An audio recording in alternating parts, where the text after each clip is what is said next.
আপনারা জানেন সংবিধানের পঞ্চদশ সংশোধনীর মাধ্যমে বেশ কিছু সংশোধনী আনা হয়েছিল, যে সংশোধনীগুলো বাংলাদেশের গণতন্ত্রের কবর রচনা করা হয়েছিল, যে সংশোধনীগুলোর মাধ্যমে বাংলাদেশে ফ্যাসিস্টের আমি অ্যাটর্নি জেনারেল থাকা অবস্থায় পাবলিক ইন্টারেস্ট লিটিগেশনে মিস্টার বদিউল আলম মজুমদার সহ যারা এই মামলা করেছিলেন এবং ইন্টারভেনার হিসেবে যারা ছিলেন অন্তর্বর্তীকালীন সরকারের পক্ষ থেকে, তখন আমাদের ইনস্ট্রাকশন ছিল যে এই সংশোধনীগুলো বাংলাদেশের মানুষের জীবনে বোঝা হয়ে আছে, গণতন্ত্রের পথে অন্তরায়, বাংলাদেশে গণতন্ত্র উত্তরণের জন্য অন্তর্বর্তীকালীন সরকার অবশ্যম্ভাবী, অন্তর্বর্তী সরকারের বিকল্প কিছু নাই। তখন আমরা সাবমিশন দিয়েছিলাম সেই লাইনে।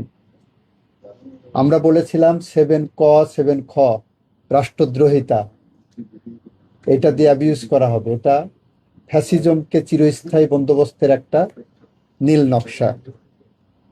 তো সেই জায়গাগুলো মহামান্য হাইকোর্ট বিভাগ বিবেচনায় নিয়ে কিছু বিষয় বলেছিলেন, আল্ট্রা ভাইরাস দি কনস্টিটিউশন, বাতিল করে দিলেন সংশোধনীগুলো।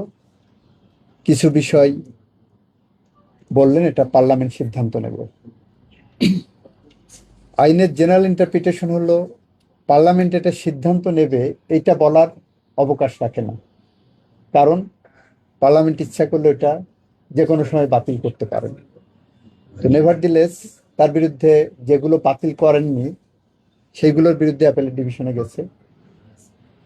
তো অ্যাপেলেট ডিভিশন ওই একই কথা বলে দিয়েছেন, যেটা পার্লামেন্ট সিদ্ধান্ত নেবেন, আর হাইকোর্ট যেগুলো আপনার অবৈধ ডিক্লেয়ার করছে সেগুলো বহাল রেখেছে। সুতরাং হাইকোর্টের রায় বহাল আছে, আর বাকি যেগুলো আছে সেগুলো আমরা সংবিধান সংশোধনের মাধ্যমে যা যা পদক্ষেপ নেওয়া দরকার আমরা পার্লামেন্টের সামনে প্লেস করব এবং সেই অনুসারে করব। এবং সেখানে আমাদের এই সংশোধনীগুলো আনতে আমাদের মুখ্য বিবেচ্য বিষয় থাকবে জুলাই চার্টার। জুলাই সনদকে সামনে রেখে আমরা এই সংশোধনীগুলোকে কিভাবে মানুষের কল্যাণে, যুগোপযোগী, দেশের জন্য, স্বাধীনতা সার্বভৌমত্বের জন্য, গণতন্ত্রের জন্য, আইনের শাসনের জন্য, মানবাধিকারের জন্য, ন্যায় বিচারের জন্য আনা সম্ভব হয়, সেটা আমরা পুঙ্খানুপুঙ্খভাবে বিবেচনা করে এবং পাবলিক কনসালটেশনের মধ্য দিয়ে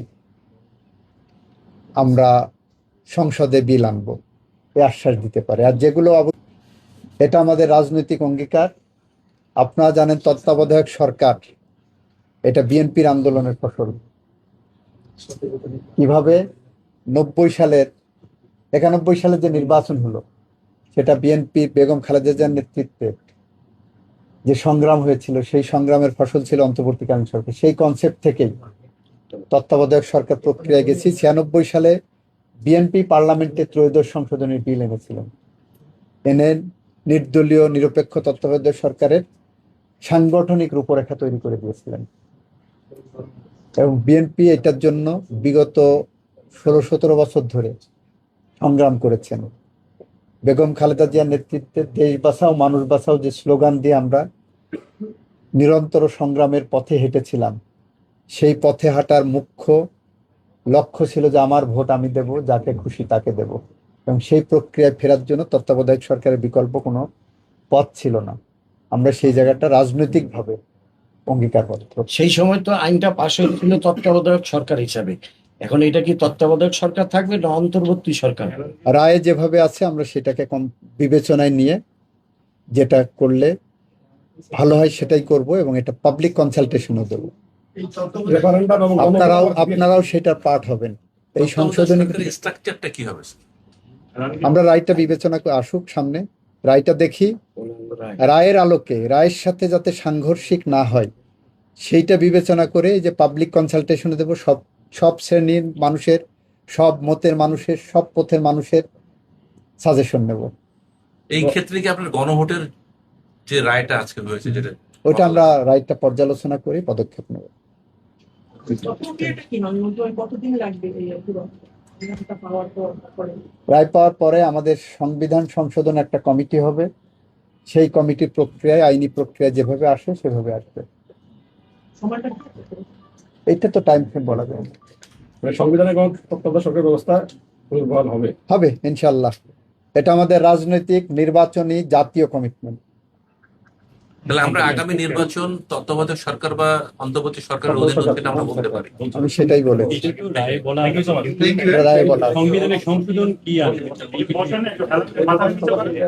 গণভোট এবং দুইটা বিষয় বলা হয়েছে যে তত্ত্বাবধায়ক সরকার ফিরতেছে এবং গণভোট আবার বিষয়টা এখানে কি দুইটা বিষয় বলেনি, আপনারা রায়টা নিজেরা পড়েননি। রায়টা পড়েছেন? আপনি যে আমাকে প্রশ্নটা করছেন, আপনি কি রায়টা পড়েছেন? হচ্ছে যে দুইটা বিষয় বলেনি, বলা রায়ের 54টা বিষয়ের বিষয়েই রায়ে বলা হয়েছে। হ্যাঁ 54টা বিষয় 54টা বিষয়, আপনি দুইটা বিষয়কে প্রশ্ন করছেন, আমি উত্তর দিয়েছি। 54টা বিষয়কেই সেখানে নারী আমরা আশ্রম অ্যাড্রেস আছে, করব। নারী আশ্রম আছে, আমরা 54টা বিষয়কেই অ্যাড্রেস করব এবং জুলাই সনদ আমাদের সেই অ্যাড্রেসিং এর ক্ষেত্রে, ইনক্লুড জুলাই সনদ আমাদের সামনে থাকবে। এর থেকে আর স্পষ্ট হবে আর কি বলতে পারি বলেন? Thank you thank you. ইসলাম সালাম আলাইকুম।